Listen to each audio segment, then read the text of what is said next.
ಆಂಧ್ರಪ್ರದೇಶದ ಅరకు ವ್ಯಾಲಿ ಗ್ರಾಮದಿಂದ ಕಳ್ಳತನವಾಗಿ ತಂದಂತಹ ಗಾಂಜಾವನ್ನ ಬಾಗೇಪಲ್ಲಿಯಲ್ಲಿ ಅಕ್ರಮವಾಗಿ ಮಾರಾಟ ಮಾಡುತ್ತಿದ್ದ ವೇಳೆಯಲ್ಲಿ ಮಾಲು ಸಮೇತ ಯುವಕನನ್ನ ಹಿಡಿದು ಬಂಧಿಸಿ ಆರೋಪಿಯನ್ನ ನ್ಯಾಯಾಂಗ ಬಂಧನಕ್ಕೆ ಒಪ್ಪಿಸಿರುವ ಘಟನೆ ಬಾಗೇಪಲ್ಲಿ ಪೊಲೀಸ್ ಠಾಣಾ ವ್ಯಾಪ್ತಿಯಲ್ಲಿ ನಡೆದಿದೆ.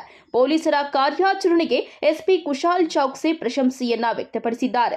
ಬಾಗೇಪಲ್ಲಿ ಪಟ್ಟಣದ ಯುವಕ ಸಾಯಿ ದೀಪಕ್ ಬಂಧಿತ ಆರೋಪಿಗಳಾಗಿದ್ದು, ಬಂಧಿತ ಯುವಕನಿಂದ 1.25 ಲಕ್ಷ ರೂಪಾಯಿ ಬೆಲೆ ಬಾಳುವ 2.5 ಕೆಜಿ ಗಾಂಜಾವನ್ನ ಬಾಗೇಪಲ್ಲಿ ಪೊಲೀಸರು ವಶಪಡಿಸಿಕೊಂಡು ಪ್ರಕರಣವನ್ನ ದಾಖಲಿಸಿಕೊಂಡಿದ್ದಾರೆ. ಬಾಗೇಪಲ್ಲಿ ಪೊಲೀಸ್ ಠಾಣೆ ವ್ಯಾಪ್ತಿಯ ಗೂಳೂರು ನಿಡುಮಾಮಿಡಿ ಮಠದ ಬಳಿಯಲ್ಲಿ ಯುವಕ ಸಾಯಿ ದೀಪಕ್ ಗಾಂಜಾ ತುಂಬಿಸಿಕೊಂಡಿರುವ ಬಟ್ಟೆ ಬ್ಯಾಗ್ ಹಿಡಿದುಕೊಂಡು ನಿಂತಿದ್ದು, ಗಸ್ತಿನಲ್ಲಿ ಇದ್ದ ಪೊಲೀಸರನ್ನ ಕಂಡು ಓಡಿ ಹೋಗಲು ಪ್ರಯತ್ನಿಸಿದ್ದಾನೆ.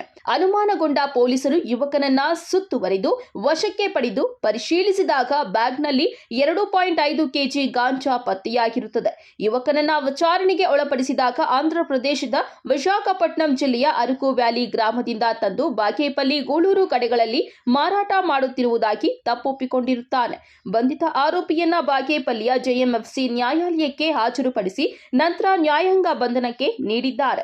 ಚಿಕ್ಕಬಳ್ಳಾಪುರ ಜಿಲ್ಲೆಯ ಹೆಚ್ಚುವರಿ ಪೊಲೀಸ್ ಅಧೀಕ್ಷಕ ಜಗನ್ನಾಥ್ ರೈ ಹಾಗೂ ಡಿವೈಎಸ್ಪಿ ಶಿವಕುಮಾರ್ ಮಾರ್ಗದರ್ಶನದಂತೆ ಬಾಗೇಪಲ್ಲಿಯ ಪೊಲೀಸ್ ಇನ್ಸ್ಪೆಕ್ಟರ್ ಪ್ರಶಾಂತ್ ವರ್ಣಿ ನೇತೃತ್ವದಲ್ಲಿ ನಡೆದಿರುವ ಕಾರ್ಯಾಚರಣೆಯಲ್ಲಿ ಸಬ್ ಇನ್ಸ್ಪೆಕ್ಟರ್ಗಳಾದ ಸುನಿಲ್ ಕುಮಾರ್, ಮುನಿರತ್ನಂ, ಸಿಬ್ಬಂದಿಗಳಾದ ಸುರೇಶ್, ಧನಂಜಯ ಕುಮಾರ್, ಸಾಗರ್, ವೆಂಕಟಶಿವ, ಕೃಷ್ಣಪ್ಪ, ಶಂಕರಪ್ಪ, ರಾಜಪ್ಪ ಭಾಗವಹಿಸಿದ್ರು.